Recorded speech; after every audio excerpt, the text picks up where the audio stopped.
Because Maxie's pregnant, Peter went through a lot of genetic testing, and he told me that he carries the marker for rheumatoid arthritis, which he thought he got from me. But when I was diagnosed with PV, I also had a lot of genetic testing, and I don't carry the marker for RA. And Nathan, when he found out, much to his horror, that he might be Faison's son, he went through genetic testing. He didn't have the marker for RA, and as far as I know, Britt doesn't suffer from RA, which leads me to believe that perhaps Faison didn't have the marker for it either. So if you could confirm that Faison wasn't a carrier, then Peter would have inherited the gene from his mother. Yes.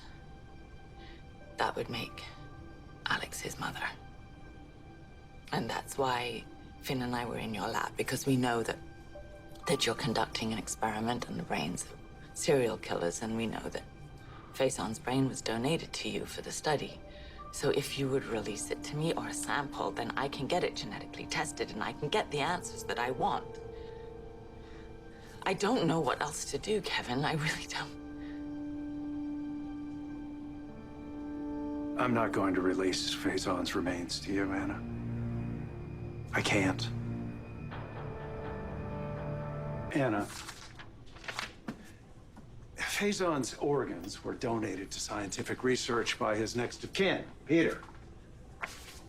Now, I can't release any of his samples to a third party, let alone a non-medical one, without Peter's consent. But I assume that you already knew that, or else you and Finn wouldn't have broken into my lab in the first place. Yes. Well, like I said, it's impossible for me to release any of his samples. But even if that were allowed, I've already scheduled a wide battery of tests to be done on Faison samples immediately. What kind of tests?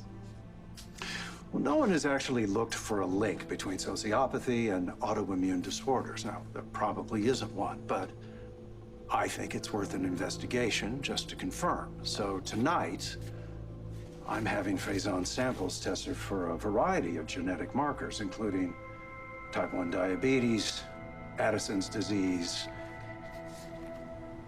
and rheumatoid arthritis. Oh, Kevin. Thank you. That's great. Thank you. Thank you very much. All right, we're set. I managed to get a rush job on the lab results. Test will be done overnight. Oh. Wow. So this time tomorrow I'll know whether Peter's my son or not.